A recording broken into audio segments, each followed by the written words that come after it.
What's going on, folks? Welcome back to another episode of All Bets Are Not Created Equal. I am your host, Derick G, and we're here to break down UFC 259, Jan Blehovich versus Israel Arasana. Champ versus champ. We got the 205 champ versus the 185 champ, and there's also a couple other belts on the line. This is a huge card, a lot of great fights, as you can see with the poster over here. 3 championship fights. So why are we sparsing words? Why not we just, let's just get straight into it, okay? So let's pull up this thing first, man. So let's see how Vegas did last week. Vegas went 5-3-1 at UFC Vegas 20, which tells me that there is definitely room for us to find value in. That is the sole focus of this show, is finding value on the betting docket. That the main, money line odds, they're not just there, right? We can dive into the props, we could dive into the game within the game, which is what betting is all about. So notable underdog wins. Pedro Munoz got the job done against Jimmy Rivera. Not a lot of people were expecting that, but those calf kicks, man, that really changed the game. Now Thiago Moises, that's one that I had. I didn't talk about it on the show, and I should have, so I can't take credit for it, but he got the job done over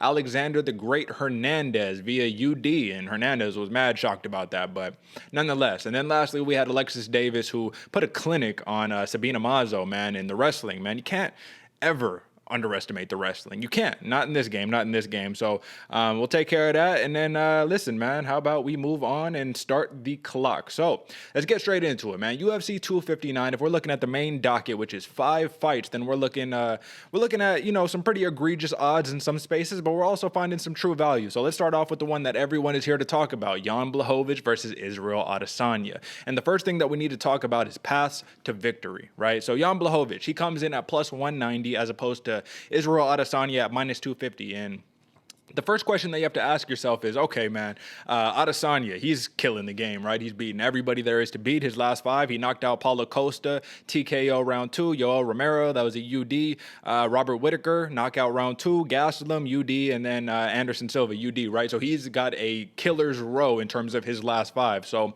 the odds makes sense to a degree, but then you got to, factor in he's going up a weight class versus a dude who looks incredibly strong, but he's not necessarily a time-tested champion. And we got a couple of those this week, right? Champions who just got the belt who aren't necessarily, these defending champions who are on this reign like Israel Adesanya is. So I was a little puzzled. I'm not going to lie. I was a little puzzled when I saw minus 250 for Adesanya. And when I dived into the prop bets, I was a little more puzzled because, like I said, Jan Blehovich, he just got the belt over Dominick Reyes, right? TKO round 2, and I was going for Reyes in that fight, so it really surprised me. But nonetheless, we shouldn't have been sleeping on Jan Blehovich because he's 4-1 in his last 5, and he has knockouts in 4 of those 5 fights. So he's getting the job done. He is not leaving it to the judges, which is a pretty good thing because he's won 10 decisions in his career, but he's also lost 5 of them. So by not leaving it to the judges, that goes to show that he's getting the results that he's actually looking for. But nonetheless, let's dive into a couple of these props because off the bat,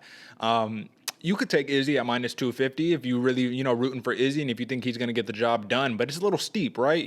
There's a little too much factors going into it. If he gets caught with the big one, then it's going to look crazy not going with Blehovich at, plus 190. This dude's got that Polish power, you know what I mean? He touches you the wrong way and, Izzy's going to sleep. But Izzy has a knack for not being there to get hit in the first place. And he does have a pretty legitimate chin. I mean, like I said, he just fought Paulo Costa. He's fought Yoel Romero, Robert Whittaker. Like, these dudes aren't able to put him away. So that's speaking volumes. But like I said in the beginning, pass to victory, right? Jan Blehovich, for me, it's the knockout. He has to get the knockout. I don't necessarily see him winning a points battle over 5 rounds. And I think that the grappling and the ground and pound will be the best path to victory for Blehovich because Israel Arasana, he's a striker. He attempts 0 takedowns per fight. You know what I mean? He has pretty decent takedown defense at about like 85% or something like that. So Blehovich, he needs to get him to the ground if he really wants to win this fight, if he wants to keep that strap. Now for Izzy, obviously it's the inverse, right? He wants to stay on the feet. He wants to pick him apart at range and, find those windows where he could just get those strikes in there. And, Izzy is a precision, fighter, right? So it's like there's always been this knock. Oh, Izzy isn't a power puncher, all these things. And yeah, maybe he's not the biggest power puncher, he's not the biggest guy, but he has the precision. And sometimes timing beats power and timing beats speed. So if you could put it on the button in the right opportunity at the right moment, why do you need to have this huge Paulo Costa big frame? You don't need that if you could just put it on the button. So for Israel Adesanya to win via knockout, we're at plus 100. And that's telling me that the betting, the odds makers, they're saying that they think Adesanya is going to get Blehovich out of there with a knockout because the win via knockout for Blehovich is plus 500. Now you tell me, I just said Blehovich is his best path to victory is via knockout, and they think that Israel Arasana that he's more likely to get the knockout. But if there's any way of Blehovich winning, it should be by knockout. Like I said, I don't necessarily envision a points win unless he can hold Izzy on the ground, and no one has been able to do that. Not even Derek Brunson, great wrestler, right? So when I'm looking at this, I'm saying, okay, nothing's really sticking out to me too much. I don't see Blehovich winning by submission, though it is possible. You know what I mean? He has 9 submissions in his career. He's only been submitted once. It's totally possible. But Adesanya never been submitted in his 20 fights in MMA. So that speaks for something. But the thing that interests me the most about this fight, you know what I mean? Because it can go either way. This could go Blehovich or it can go Adesanya. But I'm gonna lean Adesanya on this one just because if you can't get hit, then that power means nothing. You know what I mean? It's kind of the name of the game. It's like if you're not there to get hit in the first place, well, that power discrepancy, I mean, why are we talking about it, right? So what interests me the most for this matchup specifically, we have the fight to go over 3.5 rounds. Now, like I just said, Izzy, he's killing the game. He's knocking these folks out. You know what I'm saying? But if he could drag Blehovich into the deep waters, which he hasn't necessarily been, he's only been there once in his last 5, and that wasn't even 5 rounds. I don't believe it was versus Jacare Souza. Listen, man. If Israel Arasana can drag him into the deep waters, then I can clearly see this fight going above 3.5 rounds, and it could possibly go to the, to the judges. Blehovich has a great chin. He's been knocked out twice in his career, but come on, man. Dude's MMA career has spanned about 35 fights, so to only be knocked out twice, that says something.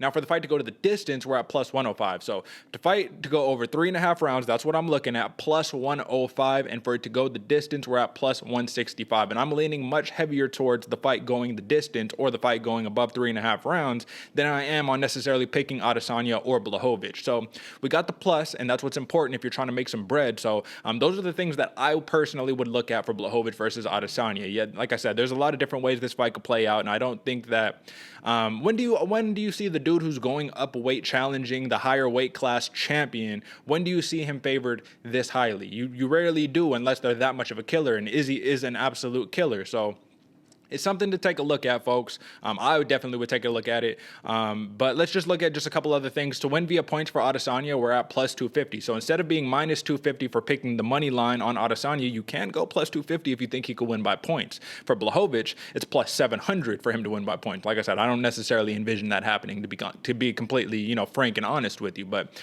nonetheless, I think we can move on from this one. But folks, this is going to be a hell of a scrap, man. And there's so much uncertainty in the air, which is what makes this exciting. Now we move on to this next bout, and there's a lot less uncertainty there because this is a ridiculous line. So Amanda Nunes at minus 1,400 versus the 6-foot-tall Megan Anderson. She has a frame like Amanda Nunes has never faced off before, so I think that could give her a little bit of problems, but when we do these comparisons in terms of, the records and in terms of just the experience, like I said, Amanda Nunes, she's already the double champ, right? She's got the women's bantamweight and women's featherweight straps locked up. This is a women's featherweight bout at 145 pounds. And listen, man, Amanda Nunes, 20-4 in MMA, 13-1 in the UFC.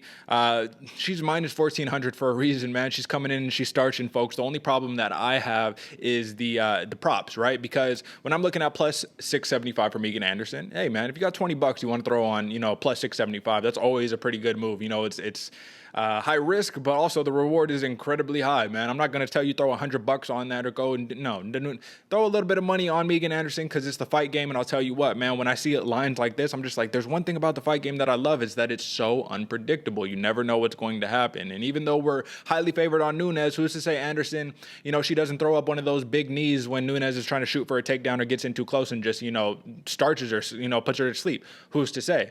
Obviously it'll look dumb if Nunes comes in and just puts her away in the first round, but nonetheless, you got to take those things into consideration. So here's the things that we need to look at, man. Amanda Nunes to win by knockout is at plus 100. So I think the odds makers think Nunes is just going to get Anderson out of there. I think Anderson's going to put up much more of a fight, though, just like we saw for Nunes versus Felicia Spencer in her last fight. People called it boring. People were saying, oh, is Nunes the same? You know what I mean? She's having to fight these UDs. She couldn't just get her out of there. Well, if Amanda Nunes, if her last 2 fights were done or came down to unanimous decision, they were versus Felicia Spencer and Jermain Sterling, who's to say that this one won't go to unanimous unanimous decision as well. Now, when we look at the last 5, she's knocked out Raquel Pennington, she knocked out Cyborg, Christine Justino, she's knocked out Holly Holm. So it's like in terms of the level of competition, she's pretty much killing the game, man. And Megan Anderson, I don't want to be disrespectful here at all, but she is a step down in competition when we compare it to the rest of the folks. The thing that stands out for Megan Anderson is her frame. Like I said, she's 6 feet tall.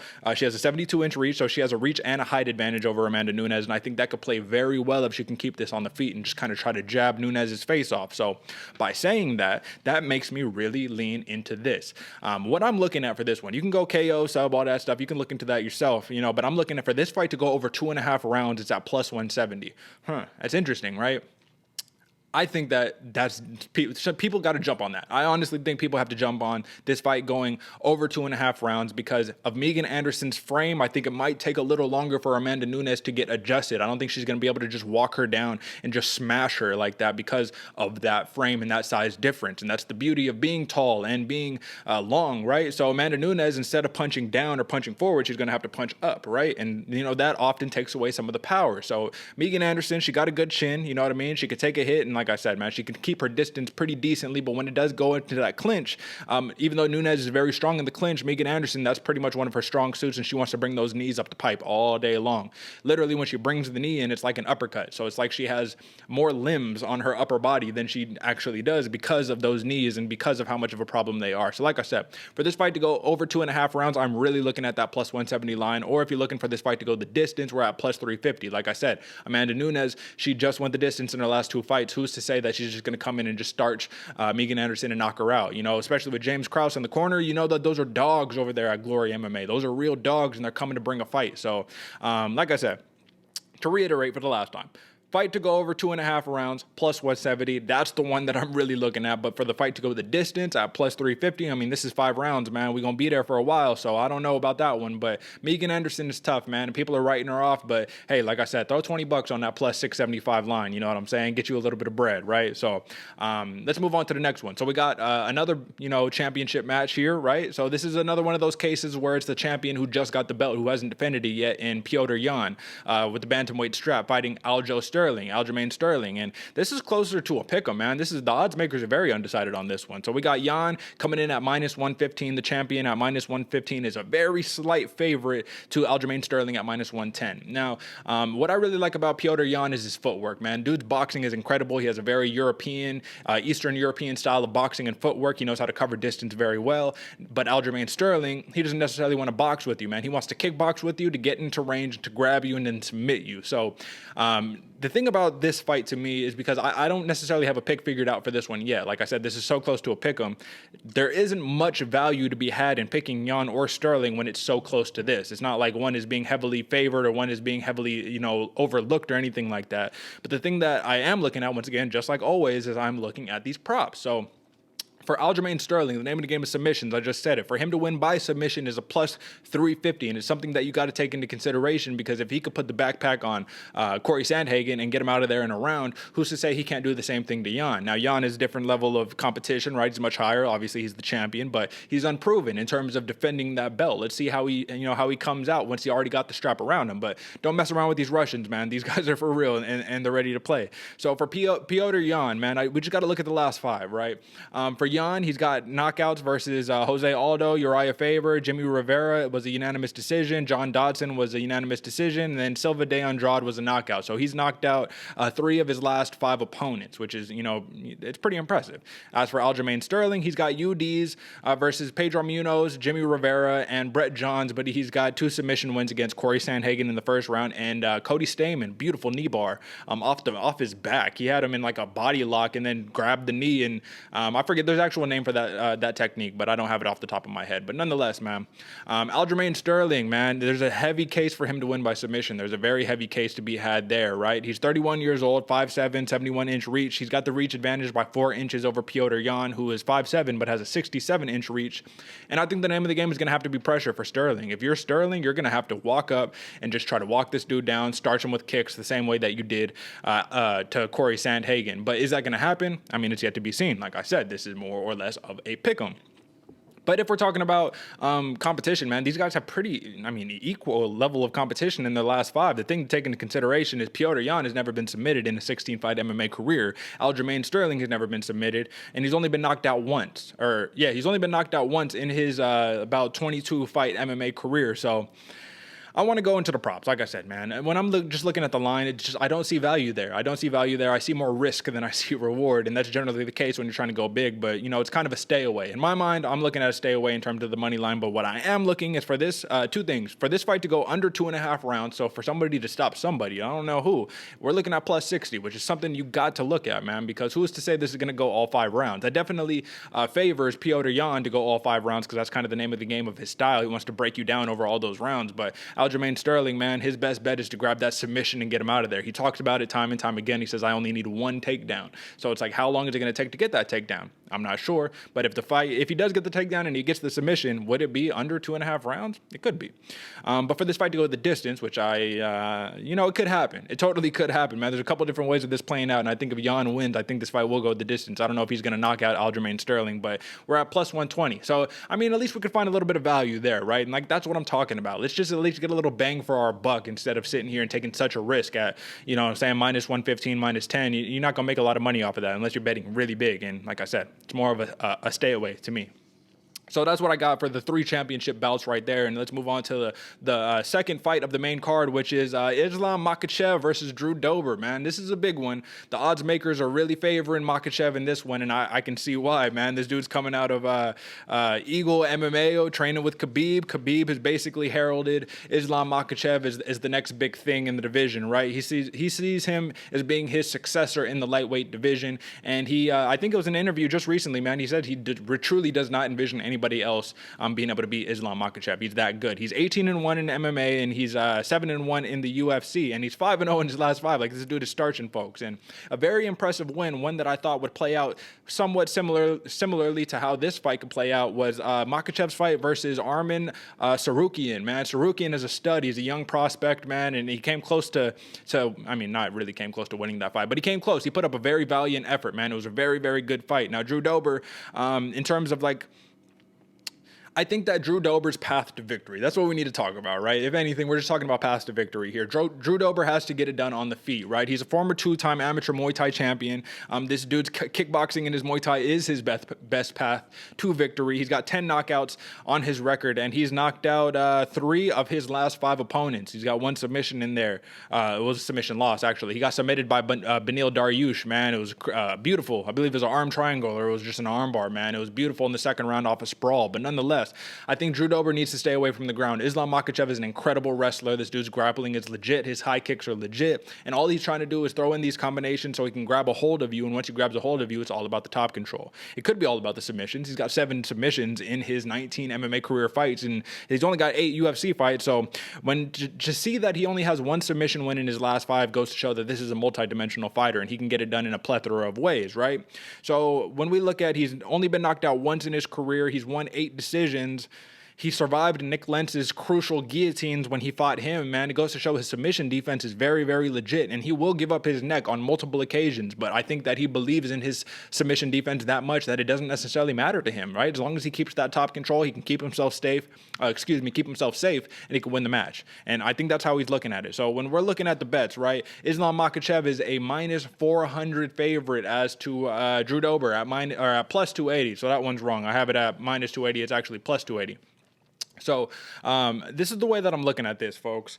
For Islam Makhachev, for the fight to go under 2.5 rounds, so someone is getting stopped. We're at plus 139, right? And I can see it happening, but someone has to get submitted, someone has to get knocked out, and I just don't know, unless Drew Dober comes in really, really, really hot, comes in tough, and he gets caught by Makachev or something like that, man. I just don't necessarily see a finish happening that early. But for the fight to go the distance, we're at minus 145, so the odds makers really think that this is going to happen. So if you really want some value and you don't know who's going to win, but you think it's going to go down to a decision, or even if you want to pick Makachev, but you don't want to go on that minus 400 line, and I wouldn't, because that's way too steep to get any real real return on your bet, I would definitely go for this fight to go the distance at minus 145. That is what I'm looking at. That is the one prop bet out of everything that we have on here that makes the most sense to me. For Makachev to win via points, we're at minus 120. So I guess, you can go there if you really believe in Makachev and you think he's going to get the decision, minus 120, or for the fight to go decision, either one at minus 145. Makachev has arguably been incredibly dominant and has lost very few rounds in the his MMA career thus far. So I would argue that that's the best bet. Now for Drew Dober to win via knockout, we're at plus 550. So take what you will from that. You know what I mean? He can get the knockout, and that is definitely good odds on that. But what's the likelihood? You got to ask yourself. I don't think it's very high.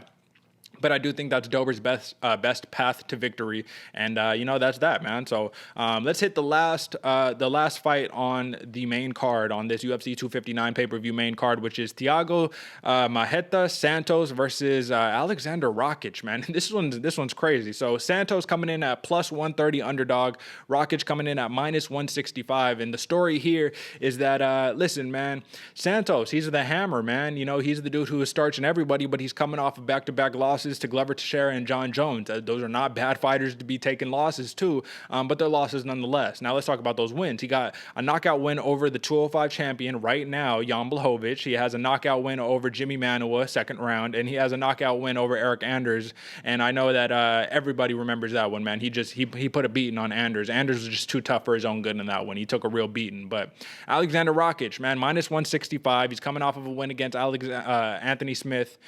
He lost to Volkan Ozdemir in a split decision, which was very arguable. But the story here for Aleksandar Rakic is I think he got to get it done in a little bit early. I think if he really, really wants to win, he's going to have to get it done early against Thiago Santos, because he has a tendency to use a lot of explosiveness and wrestling in the first round and gas out in the third, right? So the way that I'm looking at this is, listen, Rakic, he's 29 years old. Santos is 37, so he's getting up there in age. Rakic is 2 inches taller at 6'4", as opposed to 6'2" for Santos, and he has a 78-inch reach over Santos, and Santos has a 76-inch reach. Apologies, stumbling and all that good stuff, folks. But nonetheless, man, he's got all the size advantages. He's got the tools to win the fight, but can he win the fight? And that's the question that we have to ask.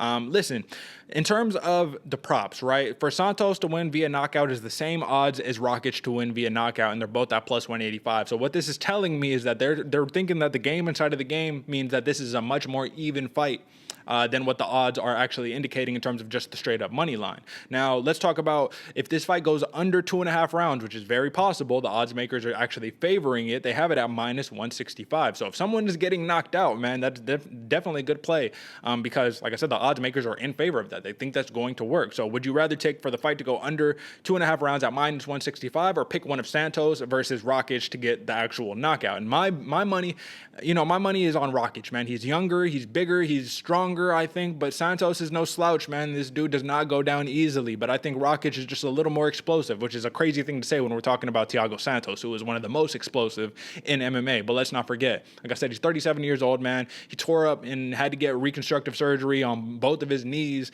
after the John Jones fight, and sometimes you're just not the same fighter after that, man. There's a reason why he's on a 2-fight losing streak. But then again, the John Jones one, do we really count that one? Yeah, of course we do, but that's John Jones. So it's like, all right, come on, what are we talking about here? So the big one for me is that if these two really, really, really tough dudes can stalemate each other out, similarly to how we saw Magomed Ankalaev versus Nikita Krylov last weekend at UFC Vegas 20, then this fight can go the distance. And if it does go the distance, well, the odds are at plus 150, and I really like those odds, and that's what I'm looking at for this fight. I think that these two fighters can more or less stalemate themselves out to where it goes into that third round decision. And listen, man, if we pick on that one, you don't even got to pick a winner, because all that matters is the fight going to decision. So that's what I'm looking at for this first fight of the UFC 259 main card. Now, folks, for my best bets, I only got one for you this week, folks, and we're going to keep it short and sweet. There's a billion trillion fights on this card, which I love to see, and I hope that the MMA gods will allow us to have all of these fights. I truly do. But nonetheless, man, I am only looking at one fight for my best bet, and this is Dominick Cruz versus Casey Kenney. Now, I'm incredibly high on Casey Kenney, and I think that collectively as MMA fans, we all have to be high on Dominick Cruz. It absolutely makes no sense that we wouldn't be high on Dominick Cruz. And this is the first time that we would see a figure like Dominick Cruz be on a feature prelim in a really long time, dude. This dude should be on the main card, to be completely honest with you. But Dominick Cruz, man, he's 22-3 in MMA, 5-2 in the UFC, and he's welcoming in the next hot prospect, the next young gun, the next dude who's supposed to be really making a run here at bantamweight, who is Casey Kenney, man. And Casey Kenney, he's 16-2, 5-1 in the UFC. He's coming off a big win versus Nathaniel Wood, but even bigger one before that versus Aljamain, where he just beat up that boy's body for entire 3 rounds, man. It was ugly, and I think that's part of what the stock was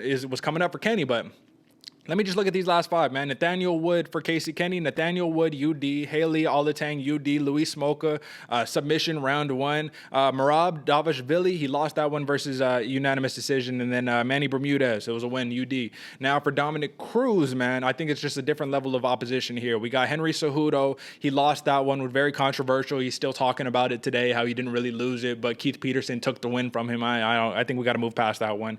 He lost his belt in 2016 to Cody Garbrandt via UD. You got Uriah Faber, win, unanimous decision. TJ Dillashaw, win, split decision. And Mizugaki, knockout round 1. Level of competition is just completely different, man. Dominick Cruz is a beast. He's a former champion. This dude was on a 13-fight win streak before losing the 135 strap to Cody Garbrandt in 2016. And it's just interesting, man, because it's like this dude, Dominick Cruz, has beaten Mighty Mouse multiple times. He's beaten Joseph Benavidez. Like, he's beaten these dudes, but he's still being written off as a plus 115 underdog on this one. So what I'm looking at is this, man. For the fight to go by points for Dominick Cruz, and he's generally speaking a point fighter. That's pretty much how he gets down. He's won 14 decisions in his career, and he's only lost 1 decision. We're looking at plus 175. So that's what I'm looking at for this one, folks. I'm not discounting Casey Kenney. I love the Muay Thai of Casey Kenney. I love the striking of Casey Kenney. I know Dominick Cruz is older, but I do think he's just got a little more versatility, and that's the thing. For Casey Kenney, his opponents have been there to get hit. Dominick Cruz, he's unorthodox. That's the style of his game. He's not there to get hit, generally speaking. And now I only got 19 seconds left on the clock, so I'm going to finish off with this one, man.